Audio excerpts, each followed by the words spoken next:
Өглөөдөр раунд 5 хүнтэй нүүбэр болон хаарлын мэдчилж гэн ингээд бид хоёрын спойлергүйгээр өнгөрсөн сард нээлттэйсэн кинонууд болон үзсэн зарим киногоо ярьдаг кино подкаст эхлээд бэлэн болсон байна. Сайн уу? За 7 сард ерөөхдөө маш их завгүй байлаа. Би үртэл сая хөдөө явж байгаад ирлээ. Хаарлаж гэсэн нэлээд ажилтаа байсан байх. Тэгээд бид хоёрын завд харахгүй байж явсараа байгаад ингээд 8 сарын донд л бичлэг ээж ин. Гэхдээ 7 сард ерөөхдөө юу болсон талаар ярихаар бэлтлээ. Хоёлаа өнгөрсөн сард нээлттэй хийсэн киноноос ярьж эхлэх үү. За тэгээд 7 сард ямар кинод нээлттэй хийсэн бэ гэхээр War of the Planet of the Apes буюу Мичин гаригийн бослог киноны 3 дугаар анги Action Adventure шинжлэх ухааны уран зохиол төрлийн кино байна. Valerian and the City of Thousand Planets буюу мянган гаригийн хот нэртэй шинжлэх ухааны уран зохиолтой акшн кино. За Emoji Movie гэдэг анимашн хүүхэлдэйн кино. Atomic Blonde гэдэг за эмэгтэй John Wick гэж яриад байгаа акшн кино тагналтай. Dunkirk гэдэг дэлхийн 2 дугаар дайны үйл явдал дээр сэтүүлж ирсэн түүхэн дайны кино. За тэгээд хүн алз Spider-Man Homecoming гарсан байгаа. За үзсэн кинодоо тэгээд хоёулаа сальт ярих байх. Чи юу үзв? 7 сард үзсэн кино гэх юм бол минийх Spider-Man Homecoming, Upside Down буюу дээд талын доошо харсан гэсэн 2012 онд нээлттэй хийсэн киногоо. Romantic Fantasy буюу уран зөгнөлт уянгийн халил гэсэн. За би болохоор Planet of the Apes-ийн шинэ ангийг үзсэн. Их таалагдсан. Тэгээд 7 сард нөгөө Game of Thrones гарч эхэлсэн бас Rick and Morty Adult Swim гарч эхэлсэн болохоор цуурлууд их гочлон үзсэн юм байна. Кино бол нэх үзээгүй юм байна тий. За ингээд подкаст эхлэх үү. За. За 7 сард нээлттэйс ихний киноор Planet of the Apes-ийг ярих гэж бодож байна. Тэгэхээр War of the Planet of the Apes гэдэг нэлээд урт нэртэй. Honest трейлер нь хүртэл шоолоод байгаа шүү дээ. Тийм. Rise of the Dawn of the Beginning of the Sequel to the Prequel гэж ерөөсө авчигод байгаа. За энэ болохоор сүүлд гарсан ребутийнхаа 3 дугаар анги.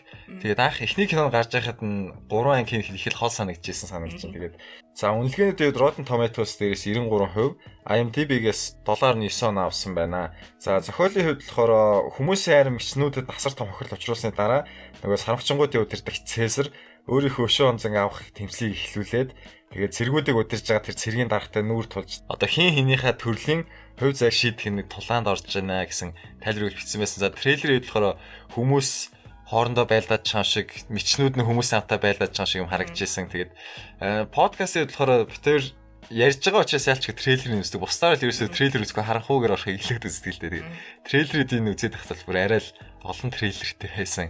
Нэг чухал биш юмдын чухал болгоцсон юм шиг тийм байлаар харуулсан шиг санагдсан. Би өөрөө үзсэн болохоор л тийг санагдаж байгаа юм л да. За найруулагч болохоор Matt Reeves гээд Америк найруулагч 51 настай хүн байгаа. Өмнөх бүтээлүүд болохоор 2008 оны Cloverfield гэдэг нэг том мангастай кино байдаг. Нэг found footage маягийн кино байдаг шүү дээ.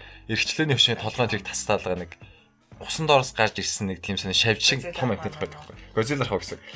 Их дажуу кино болсон байсан. Тэгээд Let Me In гээд нөгөө шивэд цус очтой киноны Америк ремейкийг хийжсэн. Тэгээд Dawn of the Planet of the Apes-ийг буюу энэний өмнөх ангийг найрсан. Бас их дажгүй. Энийг үзсэн дараа ч гэсэн би 2 дугаар ангиас үзсэн. Одоо ч гэсэн үзээд их дажгүй л болсон байлээ. Тэгээд өмнөх ангийн найруулсан хүн нэлээд туршлагатай хүн найруулсан гэдэг утгаараас сайн кино болсон байсан. Киноны талаар багасаа сонирхолтой зүйлс гэх юм бол Planet of the Apes гэдэг ер нь франчайзийнх бол 8 дахь киноны юм байна. Хамгийн анхных нь 1968 онд гарсан. Би бүр хамгийн анхны киног үзчихсэн л да. Тэгээд тухайн үед гарсан хэд Хүйтэн дайн тэр анги давхаргуудын ялгаа юм харуулсан. Үнэхээр сайн шинжлэх ухааны science fiction төрлийн кино шиг санагдаг. Арай хар цагаан байгаагүй үст. Хар цагаан байгаагүй.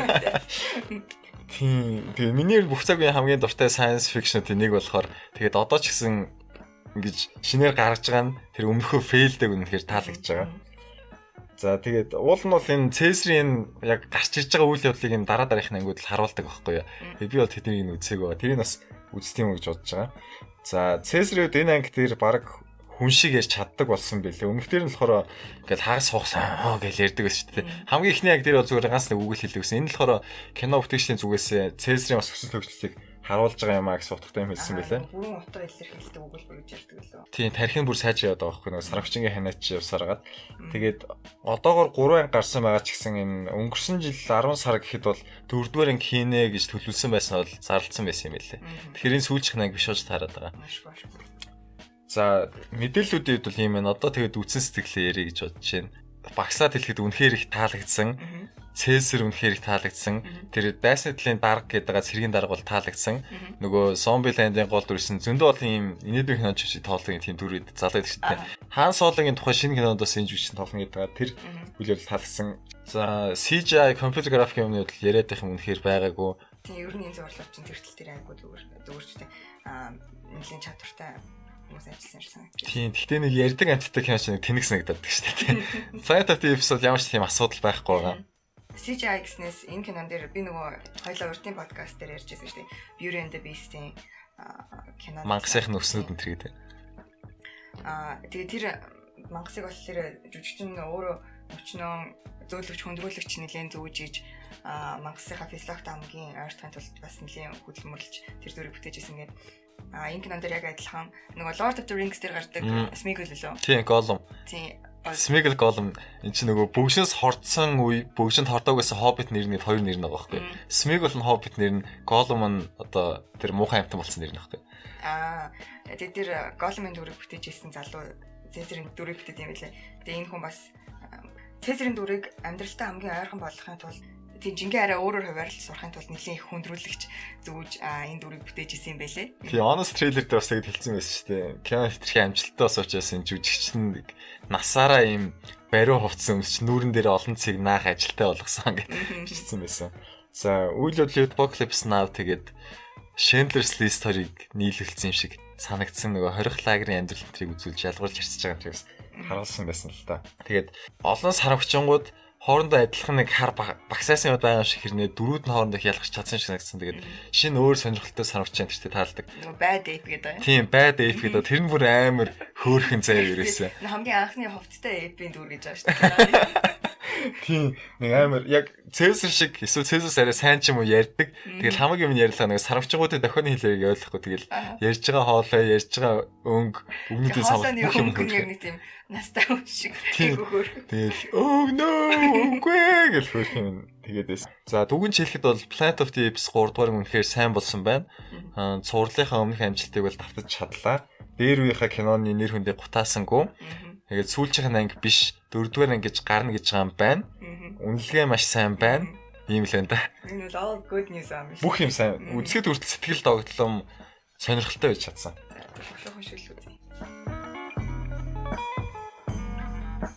За дараагийн кино 7 сарын хамгийн хайп ихтэй байсан кинод нэг Valerian and the City of Thousand Planets гэсэн байсан. За энэ кино гарахаас өмнө бараг тэр гол дүрийнхний эмгтэй жүжигчдийн шалан зургууд зөндөөл яваад байсан. Яг Valerian тоглож явах үеийн зураг юм. Гүүгүү зүгээр өмнө модель хийж явах үеийн зураг. Тийм. Тэрнээс бас олон харсан байж магадгүй гэж бодож байна. Тэгээд трейлерыг харсан бол нөгөө Guardians of the Galaxy-тэй их төстэй олон янзын хайр гаргийнхын их өнгөлөг тийм visual зүйлс бол байсан тийм. Тэгээд нэг тийм залуу хөвчтэй юм аягтай жоохон хошоогийн мэдрэмж нэлээ шингээж өгсөн юм шиг байдлаар харагдсан. За зохиолын болохоор үйл явдал нь 28 дугаар зуунд өрөх бөгөөд Альфа нь мянган гаригийн оюун ухаан тарихын цугларч хэдэн зууны туршид мэдлэг туршлага соёлоо хуваалцдаг юм авгаа том хот юм аа гэж байгаа. Тэгээд тэр мянган гаригийн хотод харанхуй хүч занал хийлэхэд аюулгүй байдал хэв журмыг хариуцсан тусгай агентууд болох Valerian Lorelai гэдэг нөгөө залуу хүүхэн хоёр тэрхүү харанхуй хүчний эсрэг тэмцэх даалгавар аваад Альфагийн төдийгүй одоо бүх ертөнцийн ирээдүйг шийдэх хэрэгтэй болно гэж байгаа юм билээ.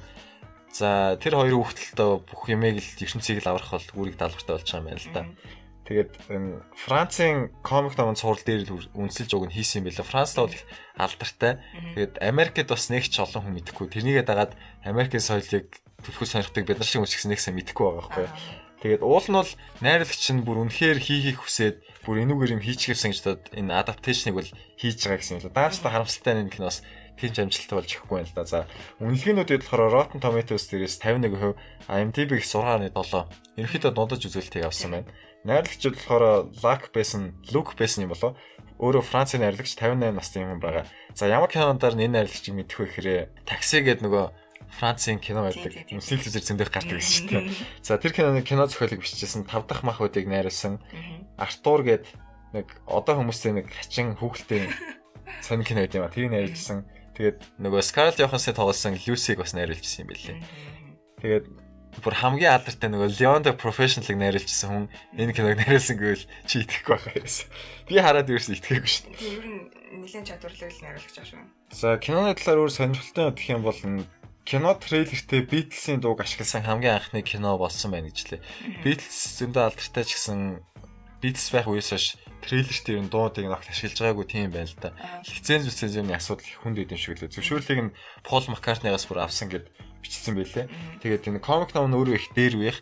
Энэ жил 2017 онд 50 жилийнх нь ой болж байгаа гэхээр 67 оных болж таарах гэдэг нь тийм. Гиснээс War of the Planet of the Apes чинь 68 онд гарч ирсэн гэдэг тэгэхээр бас. Тийм. Нэлээд л дээр үеийн франчайз болж таарлаа та. Харин тэгж таарад байна ерөөсөө. За зураг авалтын хувьд болохоор зураг авалтын өнцгүүд тэгээд жүжигчтэй ойр байх камерыг хөдлөх зэрэгт нэгээд 3D камер хитрхийн нүсэр байсан учраас одоо янз бүрийн тракшн эсгүүдийг үзүүлэхийн тулд тэр камер нь хэрэгцээг хангахгүйс учраас 3D-г ашиглаагүй гэсэн бэлээ. Тэгээ киноны хүмүүс хэлж байгаа гол асуудлууд нэг нь дөрүүд нь нэг сонирхолтой биш. Гол дүрийн тэр ертөнцийг аврах гэдэг байгаа Valerian Lorelai хоёр нэг likable биш. Тэгэл хоорондоо тэгс ингэсгээл тэгээ нэг quirky байх гэж хичээсэн шиг гэдэг чинь тэ нэг хитрхи мэрэгэн жарахыг гэж ярьдаг ч юм уу тэ. Нэг тийм байх гэж хичээсэн тэгээд нөгөө зохиолч тэр нэг л явц муутай. Яг үзэмж талаасаа бол гоё. Ийм л кино байна гэдлээ. Үзэмж гэснээс киноны трейлерыг харж байхад тэр нөгөө чиний mention-ийн өнгө боддог Guardians of the Galaxy-тэй нэлээд байсан гэсэн. Би өөрөө нөгөө тайзны мейкап тэр чиглэлээр сурч исэн болохоор stage makeup-ыг нь бас нэлээд онцолж хармаар санагдсан. Ялангуяа энэ кинонд Rihanna тоглож исэн тийм. Нэг бүжигчий гэдэг байсан нөгөө. Тэгээ тэр нөгөө хувцас салгидж байгаа хэсгийн gif гарцсан мэлээ. Тэр мэдчлэн хувцас makeup дээр нь бол би нэлээд анхаарал хандуулж үзсэн гэж бодлоо.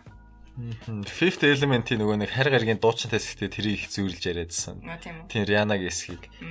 Тэгээд Rihanna-гийн хэсэг болохоор Rihanna тоглож байгаа учраас зөвхөн Rihanna-г үзүүлээд 5 дахь махбод тэр илүү байсан юм юу байсан бэхээр тэр үзүүлбэрийн хажуугаар акшн явж исэн. Тийм л байна. Яг дуулж ахт нөгөө байлаад явж идэг шүү. Тийм шүү дээ. За Valerian-ийн болохоор найруулагчийнх нь өөрийнх нь уул нь хайрын бүтээл юм бэлээ. Даанч кино талаас бас нэг жаахан тиймэрхүү болсон байна гэж лээ. Гэтэ ер нь бол бас нэг үзэд гингүй болоо гэж бодож байна. Гэтэ яг зүгээр сэжиг төрөөл хэлчихлээ нөө conspiracy theory гэж байдаг шүү дээ. Магадгүй найруулагч нь урд нь зөндөө олон амжилттай кинон дээр ажиллаж исэн болоод ч тэр юм уу. Энэ киног нэх амар очиргүй дэмжиж өгөөгүй ч юм болов юм мэтлээ ер нь. Америкч бас хэцүү шүү дээ. Тийм ялангуяа өөрсдөө танил биш одоо их материалтай нь болохоор бас нэг тийм их болчихлоо. Яаж ч нөгөө Marvel DC чинь комик нь уншиж исэн өөрөөс тэр аав ээж ах нар нь багсаа мэддэг болохоор арай танил байдаг.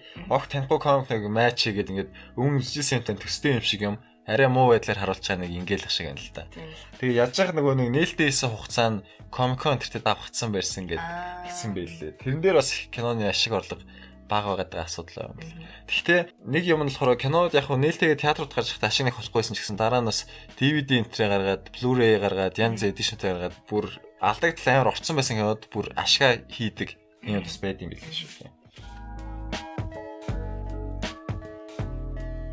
За дараагийн кино 7 дугаар сарын бас нэг том кинодын нэг Spider-Man Homecoming. За Harley-ийг үзсэн гэсэн учраас ерөнхийдөө найрлагч оноог нь хэлчихье. Rotten Tomatoes дээр 92%, IMDb-гээс 8 оноо.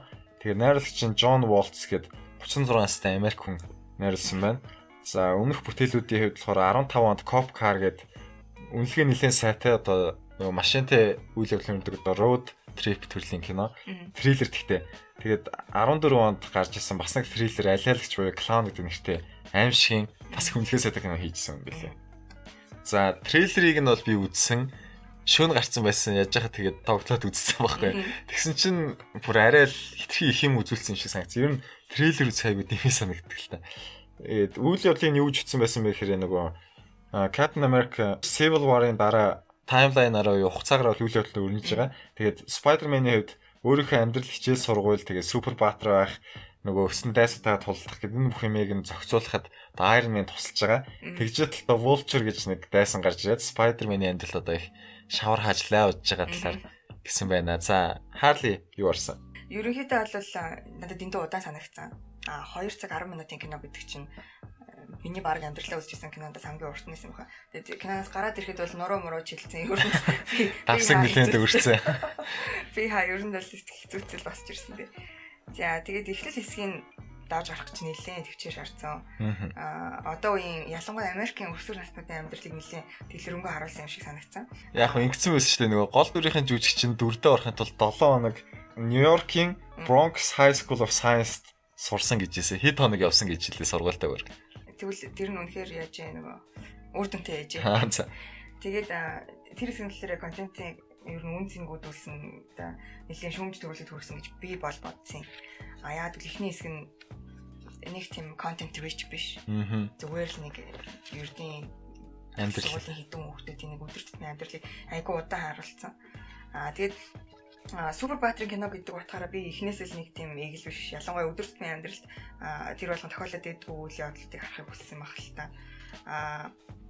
Харин нэг бодлын Spider-Man нөгөө Friendly Neighborhood Spider-Man буюу бараг л энэ хавийн баатар дошны хүүхэд гэсэн утгыг харуулах гэдэг. Тэр тусмаа энгийн гарал үүслийг нь тодтоод одоо үеийн өсвөр насныхаа түнтэй relate гэж ярьж байгаа тийм. Ижил төстэй байдлаа олж харах боломжийг нээж байгаа болов гэж бодох шиг. Бас нөгөө талаас Spider-Man-ийн өмнөх цувралуудыг үзэж байгаагүй хүмүүс энэ нөгөө үйл явдал удаашруулсан тийм орчлол хэсэг нэхнээс нь ойлгоход жоохон тийм болсон гэж бодож байна л та. Чи тэгтээ хамгийн анхны Spider-Man их ч бас үзчихэд байсан бол тэгтээ тэрийг энэтэй харьцуулахад тэр болсон шиг санагдсан.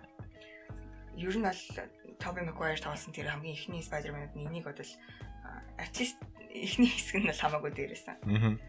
Ерөнхийдөө бол сүүлийн үеийн Spider-Man хамаагүй акшнараа баялаг болохоор тэр ихний Spider-Man-ыг мэдээж нөө дагуулахгүй л дээ. Тэгэд киноны дунд олон төгсгөл хэсгүүд нь харин нөгөө акшн ихтэй ялангуяа сүүл хэсгийн plot twist гэж ярьж байгаа нөгөө зохиолын өрнөл хэсэг нь нэлээд хүнд гарч ирж сонирхолтой санагдсан. Таалагдсан юмнууд нь гэх юм бол Peter Parker-тай харьцуулбал Iron Man, Tony Stark-ийн нэг тийм ядах зүйлгүйгээр аливаа асуудлыг шийдвэрлэж байгаа хэсэг нь айгу таалагдсан. Өшөө Tony-гийн Spider-Man-д зориулж хийсэн өмсгөл нь тэгээд өмсгөлийн онцлогуд надад айгу таалагдсан. Киног нь үзэх юм бол өчнөө одоо функцүүдтэй смартфон гэдэг шиг тийм смарт өмсгөл хийж өгсөн байсан. Таалагдаагүй юмнууд нь гэх юм бол Ant-Man. Мэй их гэж байгаа шүү дээ. Тийм шүү дээ. Мэй их чинь нэг тийм хитрхи over sexualize гэж ярьдаг шнэ тийм хитрхи дур болон болгоцсон киноны зүгээр нэг тийм анхаарал сарниулсан хэсэг болсон юм болов уу гэж бодсон. Эхний Spider-Man-ууд тийм Мэй их чинь нэг тийм настай имэйд гэж нэг хөөрхөн имэйд гэтэл энэ Мэй ихч бол арай л тиймтэй болох зүйл. Тэгээд Zendaya-гийн дүр жоохон creepy байсан. Zendaya гэдэг нь хин. Zendaya гэдэг ууч мэддэг штэ. Энэ кинон дээр нэг тийм smart ass нэг тийм бурдэр үстэй өнгөт арьстай охин байгаа. За. Нэг тийм жоохон stalker тоо гинт гарч ирээл. Ингээд энийг хараад дон гэнгүүт нүд нь харж идэг ч юм уу. Тийм нэг тиймэрхүү. Ер нь бол нөгөө Tony Stark-ийн оронд Nick Fury-г нь Spider-Man-ийн ментор болохоор уулын яригдчихсэн гэсэн. Тэгээд Iron Man ер нь нэг тийм fabulous байдлаар хүмүүст хүрээд хүлээж авах амралтцуулахаар салсан гэж шиг байлаа. Тэгээд тэр хэсгийн линкийг хойлоо өнгөрсөн подкаст дээр ярьж илүүгүй юу? Tony нөгөө Iron Man-ийн өмсгөлийн батарейн дуусаад нэг эзэнгүү газар энзэгүүн чиш нэг газар орхигдсон. Тэгээд нэг айлд очсон чинь юмхтэй жоохон хүүхдтэй айлчаад нөгөө хүүтэн айгу бонд үүсгээд. Тэгээ тэр Iron Man-ийн төгсгөлд Tony Stark нөгөө хүүд чинь гэрийн нэг бараг лаборатори маягийн юм биелүүлээ дуустдаг. Тэгсэн чинь тэр хүн Spider-Man юм. Тийм үү. Хэрвээ анзаарсан бол Spider-Man дээр Iron Man how's May гэж асуудаг байхгүй. Тэгж линкийг нь оруулж өгч байгаа шиг лээ. За тэгвэл бас бүр тийм холбож өгöd байгаа юм байна тийм. Тэгээд Spider-Man-ийн чинь нөгөө цаагаараа зохиогчийн ирэх юмныхаа асуудалтай байдаг Sony-тэй. Amazing Spider-Man чинь нөгөө Sony өөрсдөө ирэх нь эзэмшдэг болох яасан л.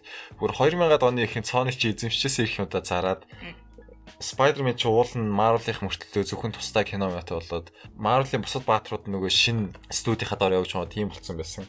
Spider-Man чи одоо л Sony-тай байх асуудалтай явж л Marvel-ийн одоо бүрэлдэхүүнд орж иж байгаа. Тэгээд Spider-Man Homecoming зарлагдахаас өмнө Sony өөрийнхөө эзэмшиж байгаа Spider-Man-ээр тэгээд тэр доторгоо дөрүүдээр нь тусдаа ертөнц үүсгээд universe болгоод явах төлөвлөгөөтэй байсан гэсэн юм бол харагдчихсан. Миний хувьд болохоор хамгийн анхны Spider-Man гойс нэгдэг. Шинийг нэрээ үзээг байгаа. Трейлерыг үзээд нэг жоохон зохиол нь тэрхий тодорхой болгоод сонирхолтой болсон шиг санагдсан. Хамгийн анхны гэдэг нь Tobey Maguire. Тийм. Багтаа үзчихсэн Spider-Man. Надад харин ч нөгөө дундлынх нь Amazing Spider-Man. Тийм үү? Тэр нэг үтэлэгдсэн шүү. За 7 дугаар сарын дараагийн том кино бол Кристофер Ноланы Dunkirk байна. За дуудлага дээр нэг санал зөрчилсөн билээ. Dunkirk. Тэргээд явсан байсан. I say tomato, you say tomato. За найруулагчид Кристофер Ноланы киног тэрнээс кино сонирхч бол нэлээд хүлээлттэйсэн болов гэж бодож байна. Мэдхгүй хүмүүсийн хувьд болохоор за Америк гэж англи эцэгтэй 47 настай найруулагч байгаа. За супер баатруудтай кино дундаас хамгийн их амжилттай Batman-ы шинэ 3 кино, Inception, Interstellar тэгээд 2001 Memento тэгээд бүр ер нь хийсэн кино болгон тунд ажгүй үнэлгээ аваад орлого сайн олдог найруулагч нарын нэг. За Dunkirk-ийн болохоор Rotten Tomatoes дээр 93%, IMDb-гээс 8.5 авсан байна.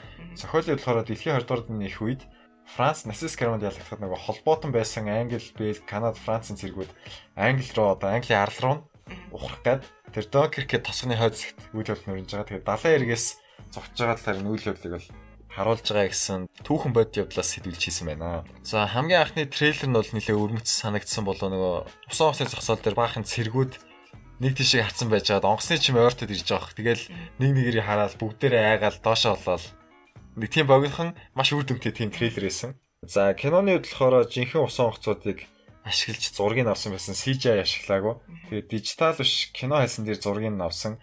Найруулагч нь өөрөө угаасаа дижиталын ашиглах их дурггүй гэж хэлээ.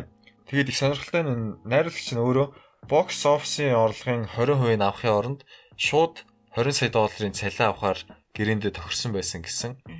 Энэ бас их сонир шийдвэр шиг санагдсан. Dunkirk бол нэлээд гайгүй орлого олчих гэж бодож байхад шууд flat ингээд 20 саяг аваад болцлоо гэхээр бас 20 сая бол юу н баг мөнгө биш л дээ. Тэгтээ зүгээр л киноныхаа амжилтандаас жоох эргэлзсэн ч юм бол ямар үйл явдлаасаа сайн мэдэхгүй байна. Кристофер Ноланыг яг судалдаг кино сонирхтойхон бол тайлбарлаад комментэлт хийх хүсье.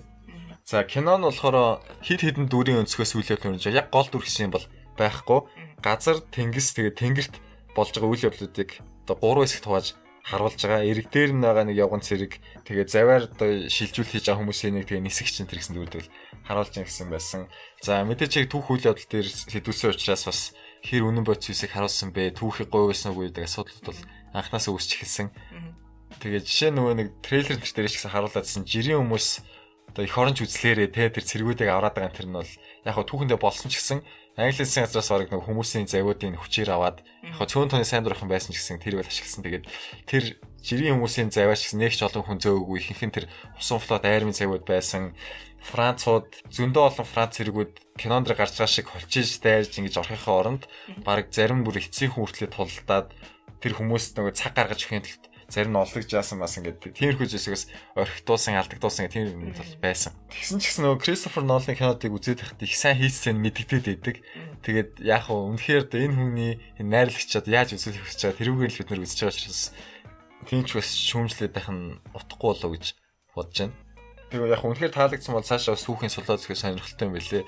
Хүмүүсээ авч гарах гэдэг орог өчнөө олон техник хэрэглэсэн удаа хайж авсан гитлэр тэрийг нь маш олон тооны дивизүүдээ зэвсгэлэхэд ашигласан. Тэгээд ерөнхийдөө бол холбоотон төвд бол ялагдал ахгүй юу. Тэгээд яг нөгөө бид нар хүмүүсээ аварч чадсан гитлэр барьж чадаагүй те гэдэг нэг тийм шоолсон нөгөө пропаганда үзэл сурталлаас бол аюу тум ялт болж чадсан. Тэгээд тэрүүгээрээ түүхэд үлдсэн юмар ингээд киног хийцэн байна. Ер нь би түүхэн кинонд нэг туртай биш, ялангуяа тийм дайм байлаатай киноныг сонголт авах юм бол ер нь их үздэггүй. Нэг ч гэсэн би бараг л үзэхгүй байх таа. Эртгэлж байна. За дараагийн кино Atomic Blonde. Yes. Гэдэг нь Harley түрүү энийг юу гэсэн бэ? Эмэгтэй James Bond гэсэн тийм. Яг хоо кино сонирхч бол энийг эмэгтэй John Wick гэж яриад байгаа. Яагаад тэгж яах вэ гэхээр нөгөө акшныг нь хараад John Wick-тэй их төстэй бэлдсэн нөгөө choreography гээд жүжигчт нь нөгөө тулаанаа бэлдсэн тэрэндээ цаг зарцуулсан гэдэг үднээсээ бас тэгж төстэй байдал нь л олж хараад багш байгаа. За найруулагч болохоор David Leitch гэдэг Америк хүн найруулж байгаа. Энэ хүн болохоор John Wick-ийг найруулсан Chad Stahelski-тэй хамт найруулалт нь хийлцсэн юм бэл. Дааж яг нэрийн нөгөө кредит хийгээгүй. Тэгээд сонирхолтой нь энэ найруулагч нь Deadpool-ийн 2 дугаар ангийг найруулж байгаа гэсэн байлээ. Тийм. Киноны үнэлгээнүүдийн болохоор Rotten Tomatoes дээр 76%, IMDb-гээс 7.1 гэдэг чинь дунджаас дээгүүр бас боломжийн үнэлгээ бол авсан байна. Гэтэ миний бодсоноос арай доогор авчих юм. Ер нь аль трейлерыг үзэхэд нэлээд байраас айгуугаа сонирхолтой кино шиг санагдав. Тийм. Үйл явдал нь болохоор MI6 James Bond-ийн байдаг MI6 шиг тагнуул Lorraine Broughton гэдэг эмэгтэй ер нь өөртөө бүх боломж ашиглаад амь өрссөн эвгүй байдлаас гарч чаддаг их чадварлаг айхтар тагнуулж тэгээд хүйтэн дайны үед Берлинд хамсаатан тагнуулын аллагын нууцыг тайлах тагнуулуудын нэрсэн чагсаалтыг эргүүлж олж авах даалгаврыг аваад одоо 2 хувааг чадвараа Берлинд ирж байгаа талаар гарч байгаа юм лээ. Тэгээд трейлерыг үзсэн гээд хаалт төр ирсэн. Яг акшнуудыг харах юм бол Born Trilogy энэ шиг ер нь сүүлийн акшн хийж юм shaky cam шиг юм ядаргаатай дотор муухаар болсон юм байхгүй. Дургуун өрмөр тийм ёо гэмээр акшн байхгүй. Үзүүштэй сонирхолтой байж болохоор альтагал кино шиг харагдаад лээ. Shaky cam гэснээс King Arthur дээр яг тийм байсан шүү дээ. Нөгөө паркур хийж байгаа хэсэг, ялангуяа шатаар явж байгаа хэсэг бараг дөхөн утсан дээрээ бичээд авсан юм уу гэмээр үзэгч талгаа өгч өгч байгаа. Тийм, камера нь яг нөгөө нэг тэрийг бэлдэж аав их үнэмшилтэй хурдтай болохын тулд олон дахин кат хийдэг, олон өөр өнцгөөс авдаг юм тэргээд нөгөө охин эргүүлж авах гэдэг кино ч юу лээ. Тэр асуудал нөгөө Taken энэ дээр хурцаар тавьсан ч тийм нэг хүмүүсээс сухтааж агаад хашаад аваад өөрлөө нохоод ярьж байгаа хэсэг тийм бүр нэг хид хідэн өнцгөөс нь аваад бүр баг хагас секундээс бүр баг хугацаанд хид ингээд таслаа ийдсэн бүр болгосон хүмүүс бүр задлж яриад энэ юм байж үнэхээр болохгүй гээд сонирхолтой зүйл харжсан. Тэгээд сатгалсан нэг иймэрхүү акшн кино болсон байна. Тэгээд сүүлийн анзаараад тахт ер нь эмхтэй гол дүртэй ялангуяа юм акшн кинон дээр тийм кино бол Wonder Woman-аас өөр санаад бас байдгүй. Lucy ч бас нэлээд хэдэн жилийн өмнөх болчлоо л доо. Тэгээд сайхан байсан ч гэсэн. Өчигдөр хэлсэн юм да. Тийм. Ялангуяа гэхдээ яагаад ийм зөрөгтэй шийдвэр Холливуудын гаргачваа гэж бодосон чинь эмхтэй супер баатрууд энэ төр орж ирээд эмхтэй одуудаар толгойлсон кинод бас амжилттай болоод байгаа болохоор найдвартай орлого олох юм байна гэсэн санхүүн шийдвэр болов гэж би хараад байгаа. Өшөө бас Maleficent дээр нэлийн хүчтэй эмхтэй дүр гарч ирсэн. Maleficent шал тэнэгсэгдсэн ч надаа. Гэхдээ зүгээр эмхтэй гол дүрэн жижигчин гэдэг батгаар л гаргаж ирж байл та. Эмхтэй сайн гол дүртэй кино үзмээр шүү дээ. Alien Covenant энэ төр дээр эмхтэй гол дүр байсан ч гэсэн тийм 70-ад оны анхны Alien-ийн Ripley шиг тийм хүчтэй байж чадаагүй байхгүй. Тийм тэр ч үнэн шүү. Тэгээд гол дүрд нь болохоор энэ Atomic Blonde код нэртэй тагнуул хин тоглож байгаа хэрэг нөгөө Charlize Theron байгаа. John Wick 2-т нөгөө Keanu Reeves бэлтгэл хийж хамтдаа бэлтгэл хийсэн гэж лээ. Тэгээд бэлтгэл хийж байхдаа бүр 2 шүдэ хугалсан гэж лээ. Бэлтгэл хийж байгаа нөгөө нэг фитнес тренингийг нь ярьж байна уу? Тийм тэгээд энэ нөгөө трейлер дээр акшн харсан бол холоос ойлгомжтойгоор тулаан зодооныг үзүүлсэн. Тэгээд тэр бэлтгэл тренинг гэж би ойлгосон. Йоо 2 шүдэ гэдэг чинь. Яг ажиллан тэгээд мөнгө авч байгаа юм шиг. Гэхдээ ямар л байлаг байх вэ тийм сайн. Яг бүх стантаа өөрөө хийгээгүй л байх л та. Гэхдээ энэ хүн бас тодорхой хэмжээний хөдөлгөөр оруулаад тийм. Тэгээ хинийхэн шиг дуурсан юм. Өөрийнх нь. За Atomic Blonde тэгээд цоошин зүйл бол биш 12-нд Британд гарч ирсэнтэй Coldest City гэдэг бас график новел зураг ном дээр сэтэлж хийсэн юм байлаа. Киног нь ах тийм нэртэй байлгаж ирсэн юм байлаа. Тэгээд энэ Coldest City гэдэг номынхын зохиолч Anthony Johnston гэдэг хүн нөгөө яг нь тоглоом сонирхдаг бол нөгөө Dead Space тоглоомын зохиол дээр ажиллаад нөгөө өмнөх үйл явдал тэр Ishimura Stance дээр болсон үйл явдлыг харуулдаг комик ном гэдэг нь бас ажиллаж ирсэн юм байлээ шүү гэд мэдчихэж магадгүй юмсан дээр л хэлчихэ. Танай гейминг подкаст яг хүмүүс юм байна. Тийм. Тэгээ сүүлийн Charlize Theron-ы тоглосон кино гэх юм бол нөгөө Huntsman-ы хатан ант тоглоодсэн над цагийн гарч байсан. Яг нь арай өөр юмд ингээд тоглож байгаанаас тэр хүнийг арай өөрөөр харах боломжтой болж байна надад. Ерөнхийдөө бол трейлерын нэг үзэл за энэ өстой энэ жил заавалчгүй үзэх ёстой киноны нэг юм байна гэж бодсон. Чи өөр тэгж бодсон юм. Тийм би бол нэлээд хүлээлт өндөртэй байгаа. Гарангуут нь шууд бушуухан шиг л үзье гэж бодож байна. Тэгээ үнэлгээний үед болохоор харьцангуй доогуур байна л та. За яг нь 70% таа гэхээр ер нь үзсэн л тэр. Би үзсэн. За битүүрийн ярих сүүлчийн кино бол The Emoji Movie гэдэг хүүхэлдэйн кино байгаа. За түрүү Spider-Man дээр ирсэн нөгөө Sony Pictures-ийн их асуудалтай байгаа гэдэг. Emoji Movie дээр ч гэсэн энэ Sony Pictures Animation-с гарч байгаа. За хар ухаандаа бол ер нь The Lego Movie, Wreck-It Ralph тэгээд Inside Out-ыг хутгаад их дундаж таархан кино болсон байна гэсэн байсан. За найруулагчид болохоор Tony Leondis гэдэг 45 настай Америк хүн найруулсан байна. Тэгээд энэ киноныхоо санааг өөрөө гаргаад Sony Pictures зараад тэгээд өөрөө найруулж байгаа юм байлаа. Энэ хүү тэгээ ямар учиртай вэ гэхээр өмнө нь DreamWorks-т ажиллаж байсан. Тэнд байхдаа Prince of Egypt, Road to El Dorado, Home on the Range, Lilo Stitch 2, Emperor's New Groove, тэрний дараачийн Kronk's New Groove гэдэг 2 дугаар нэг дээр нас ажиллаж байсан. Анимашн дээр нөлөөлж байсан тэр хүн юм байлаа. Prince of Egypt гэж ямар вэ? Яагаад тэ нөгөө нэг Библийн түүхээр хийцэн байдаг шүү дээ. Нэг Израиль хүүхэд нөгөө фараоны гэрүүл өргөж аваад биш мөр нэлээд дэрвэн гуглаа шүү. Нилийн дэрийн хүүхэлтэй. Оо за за. Тэгээ ажилласан хамтад хараад тахтвал Lilo Stitch 2 Home on the Range Chronicles of Control нэгч айх дээр тесрэлт хийж чадаагүй. Дундаж буй дунджаас дуур кинод. Тэгээд энд байгаа киноц Rottweiler-ууд бол надад ганц таалагддаг. За зохиолын хувьд за утасны мессежний аппликейшн дотор байдаг хотод үйл явдал нь өрнөж байгаа. Тэгээд эможи болгоно нь одоо ганцхан тэр царай шиг зан чанартай байдаг. Тэгээд тэрүүгээрээ нөгөө үүргээ гүйцэтгэх ёстой ажил хийдэг. Харин гол дүрийн Jin гээд хид хідэн зан чанартай бусдаасаа өөр нэг эможи байгаа байхгүй юу? Одоо трейлер дээр нь үзүүлээд байгаа нэ гэдэг нэг тийм наа чи яах вэ нэг юм гэсэн нэг тийм царайг харуулдаг. Ажилтай бол байх хэрэгтэй байхгүй аав ээж хөрн яг тийм царайтай заяа. Тэгээ загнаад хүүхдээ хэлээ тийм царай гаргасан чи чи ясаа хүүхэ харагч ээж тэгээд байх. Гэтэ анзаараад тахт бол байдаг л нэг кино шиг харагдчихсан. Тэгэл найзуудтайгаа яваал өөрийгөө хэн бэдийг олж мэдэх гээл тэгэл тэр дунд нэг охин байдаг те. Тэр хоёр бас жоох ойртноос дотсох гээл. Тэгээд энэ Jin өөрийгөө ол хадал явдалд гараад энэ Hightown Jailbreak гэсэн хоёр найзтайгаа явна гэж юм л да. Тэгээд энэ үеэр нь тэдний ертөнц аюулд ороод гол дүр нь бас энэ ертөнцийг аврах их том даалгавартай байна. Тийм юм бэл. Тэгээ энэ болохоор нэг трейлер дээр нь анзаарахад бол нэг хүүгийн утсан дотор яваад байгаа байхгүй. Тэгээ нэг охинтой чатлаад байгаа байхгүй. Тэгээд тэгсэн чинь мань хүний эможиг ашигласан чинь нөгөө гүүргээ гүйцэтгэж чадахгүй. Тэр хоёроо бас хүлээлгээс үсгээд Inside Out төстэй гэдэг ханаас юм шиг лээ. За ревю дээр болохоор Rotten дээр 8%. Бүр хоёр оронтой тонч хүрч чадаагүй байна. Ямар өндөр. IMDb дээр 1.8 оноо. Угаасаа сэдв нь айгүй тийм баяжуулах ямар ч потенциалгүй сэдв сонгож аваад тэгээ эможи буюу тийм амар limited дөрүүдийг сонгосон гэхээр нэг л явцгүй сэдвээр явцгүй кино хийсэн юм шиг анханасаа. Тийм, ерөөсөө л явцгүй кино болсон байл гэж хэлээ. Тэгээд киноны асуудал нь кино өөрөөсөө гэхээс илүү киног гаргаж байгаа студийн Sony Pictures Animation-ийн л асуудал гэж арай кино сонирхдаг хүмүүс хэлжсэн л да. За Sony Pictures Animation гэхээр шууд кинод нь орж ирэхгүй гэж болох юм. Ямар кинод байна вэ гэхээр хамгийн дээр байсан гэдээ ярих юм бол нэг Бяцхан Stewart гэдэг охинтой кино гэжтэй. Хөөрхөн байсан. Тийм. Hotel Transylvania, Open Season, Cloudy with a Chance of Meatball, тэгээ Smurfs-ийн нэг сүүл гарсан кинод энэ гаргаж ирсэн гэхээр алдаатай оноотой янз янз юм гаргаж ирсэн байна л да. Ерөнхий трендийг ажиглаад, чиг хандлагыг ажиглаад их юм бол богино хугацаанд ашиг олох гэсэн. Тэгээд ашиг олохоо болтол нь хитрхи мөнгөжүүлэх гээл оролдоод нэг иймэрхүү үр дүнд хүрээд яг нөгөө трендэн дээр толгуурлаа л л да. Тэгээ одоо үед хүмүүс юу сонирхож байна гэдгийг гяс аваад тэрэн дээр нөгөө The Conjuring-ийн Annabelle-ийг аваад кино хийдэг шиг.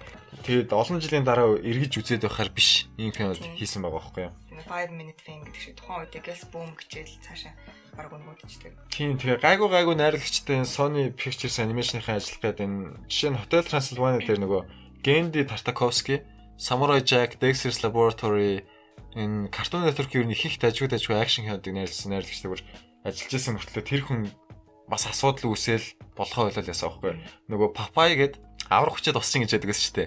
Тэрний шинэ хүүхэлтэйг бас энэ Tartakovsky-тай ажиллаж байгаад тэрийг үр болиулаад энэ эможи мөвийг хэлж гаргахаар бас болсон нэг ийрхэн бол гараалга юм лээ. Эможи гэснээс чамаг Америк дахь AMC-гийн нөгөө рекламууд нэм эможитэй байсан уу? Улаан өнгийн эможинуудаар тэд нэр өөрснөө реклам хийдэг гэсэн чтэй. Байсан шүү дээ гэж одоо ч гэсэн байгаа хэлбэл. Гэтэ анзаарч байгаагүй мэн ярьсан. Киноны өмнө та нөгөө уцаан антраагаараа бусдыгаа хүндэтгээ битгий чангараараа нэтэр гэсэн анхааруулгуудад эможиор хийсэн байдаг байхгүй юу? AMC-гийн. Тэгээд тийм анхааруулга үзчихснээр өргөжлүүлээд эможитой кино үзэх юм бол бас сонирхолтой. Яг тэрэн дээр ийм өөрсдийн гэсэн характертай эможинуудыг гаргадаг байхгүй юу? Тэгээд Hannibal Lecter бас нэг эможи хийсэн тийм сонирхолтой. За 7 сард нийтлсэн кинод бол ийм байна. За үзсэн кинодоос Harley Spider-Man үзсэн, би Planet of the Apes үзсэн байна тий. За энэс гадна өөр юу үзв гэдгийг одоо хоёлаа яриа да тий. Энэ сард ер нь кино үзэхдээ байсангүй тэгээд кино байтугай бүр манга анимеч үзэхцээ байсангүй тий.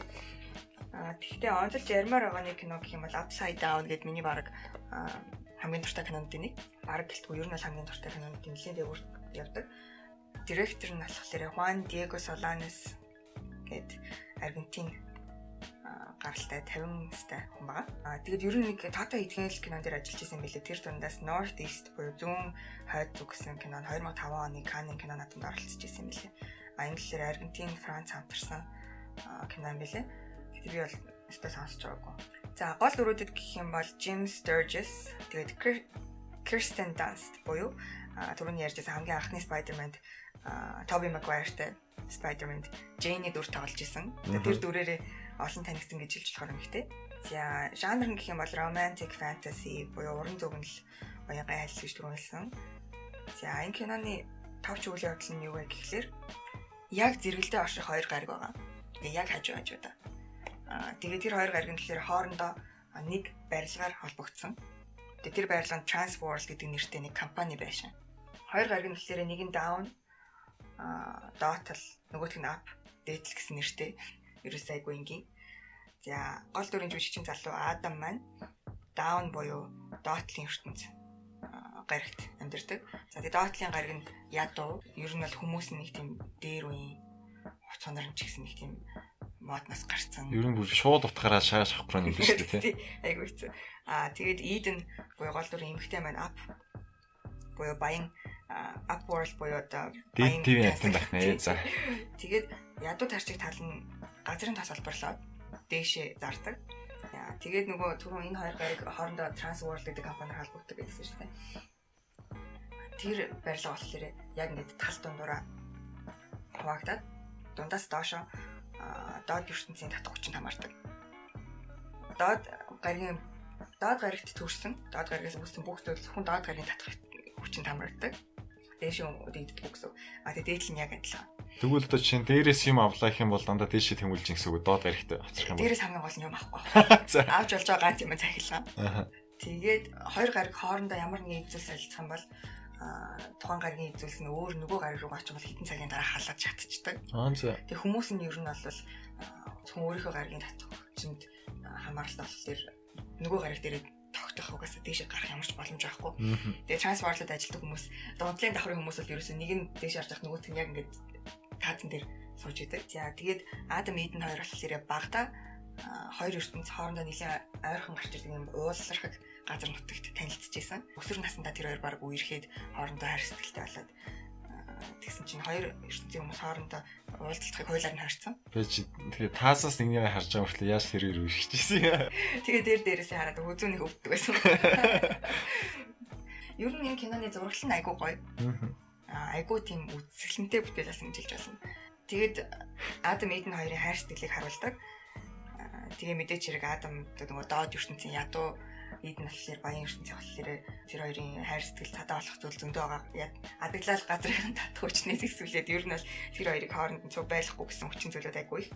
Тэрний сонирхолтой юм гэх юм бол Адам мөнчин өссөн. Тэгээ Адамыг хүмүүжүүлж ирсэн нэг авах чинь нөлөө нагцгийн чөлөө тэр хүн болохоор юм хөөрдөг панкейк буюу шарвин гэж ярьдаг шүү дээ. Тийм хөөрдөг гамбрын жор мэддэг. Тэгээд тэр их чинь болохоор Адамд энэ зүгийн балныхаа нууцыг зааж өгөөд Адам улмаар нөгөө Transworld-д бүр ажилд ордог байхгүй юу? Энэ хоёр ертөнцийн татах хүчийг эсрэг үүсгэх хөөх чадвартай бодисороо нөгөө үрчлээний эсрэг тас идэг. Тэгжэл ер нь Эдентэй буцаж уулздаг.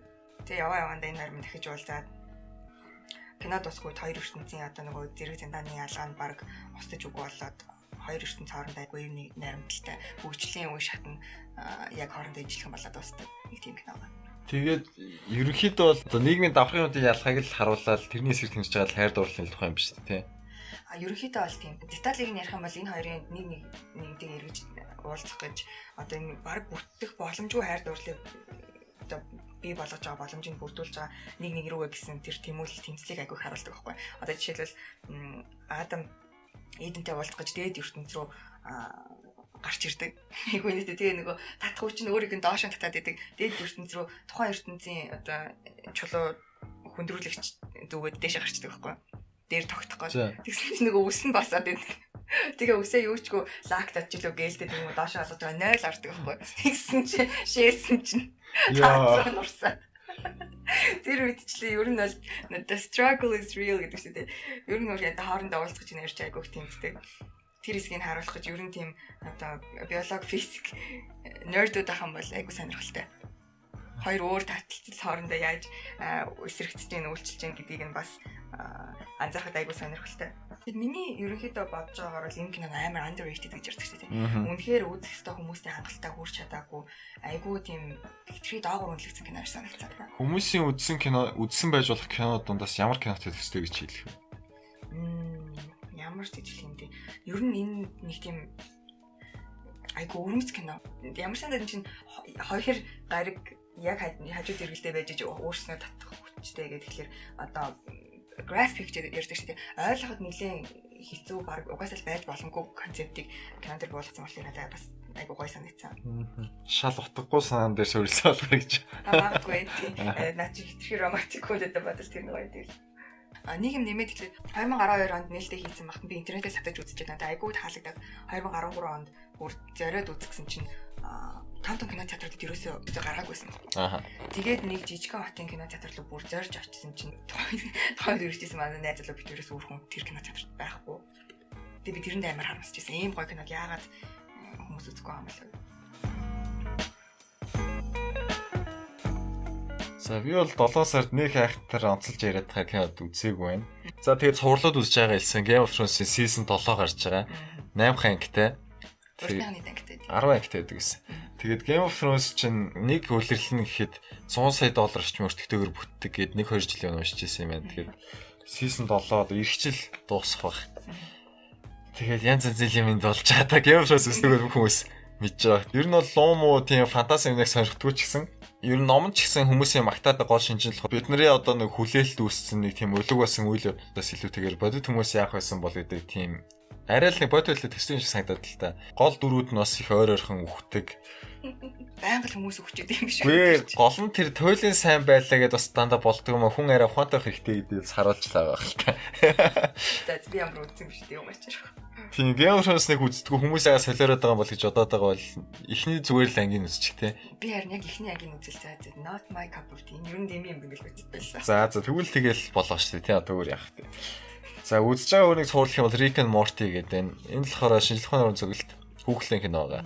20 орчим минут дуртай богинохон хөөрхөн. Тэгээ season 3 нь одоо л гарч байгаа. 14 онд Америкт тогтол дөнгөж ихний season гарсагт би олж үзчихсэн юм байна. Тэгээд Эрдэмтэн өвөө бүр янз янзын ачаачийн зохион бүтээдэг зэ. Back to the Future-тэй айгуу төстэй. Бүтээчнээс тэрнээс бас дөрөвдөх санаа гарч ирсэн гэж ярьж лээ л дээ. Тэгээд хүн нөгөө Morty гэдэг банд байгаа байхгүй 10 жил юм байна. Тэгээд эхний 1-2 season бол янзтай заяа. Баг ямар ч сараалаар үзэж болно. Хэлж ярьж байгаад яалаг бол үнэхээр ухаантай plot twist-үүд тэр дөрүүдийнхэн ертөнцийг үзэх үзэл хэлж ярьж байгаа зүйлс янз янзын нөхцөл ороод үзүүлж байгаа хариултууд энэ төр бол зүгээр татаагаа ичдэг заяа яг. Season 3 нь одоо эхлээд явж байгаа байхгүй хамгийн ихний анги нь бол гайг байсан. Яа тэгэхээр нөгөө season 2 нь cliffhanger-тай эцэгтэй биш тэр дуусчих байхгүй. Тэгээд одоогор season 3 нь яваад дуртай шоу өгсөн ч гэсэн бас яг тэр эхний 2 season шиг бас гоё явж өгөхгүй л байна л да. Гэтэ дуртай шоу эргээд ирсэн тул баяртай байгаа. Тийм тэгээд ухаалаг хошиг нь дуртай бол янз янзын нөхцөлөд ингээд шидэгдэж орохдоо дуртай бол тий энийг үзээрэй гэж хэлээ. За 7 дугаар сарын подкастын хувьд бол юм байна. Битээр барыг цуцалт юм уу яа гэм гэж хаад үнэхээр дэ зорж хийж байгаа болохоор хуваараа нийллээд энэ 7 сарын подкастыг бол хийж чадлаа. Яг хөө завгүй байсан болохоор үдсэн юм баг байлаа. Бэлдсэн юм ч гэсэн бас харьцангуй баг байлаа. Гэхдээ нээлтсэн гол кинод бол яриад өнгөрлөө. За тэгэхээр битэрийн ярьсан кинонууд дээр дутуу юмнууд, буруу зүрийн юмуд бол ярьсан бол комментуудаа үлдээгээрэй. Хүмүүс бас доошоо гүйлгээ зөв мэдээлэл хараг. За 8 сарын кино подкаст болохоор 8 сарын онцлог кинод Harley битэрийн үзсэн шинэ кинодоо нийлээд 9 сарын ихээр орох бах. Ингээд цаг гаргаж үзсэн сонсон бүх хүмүүстээ маш их баярлалаа. Нүүб болоо Harley ялла. За баярлалаа.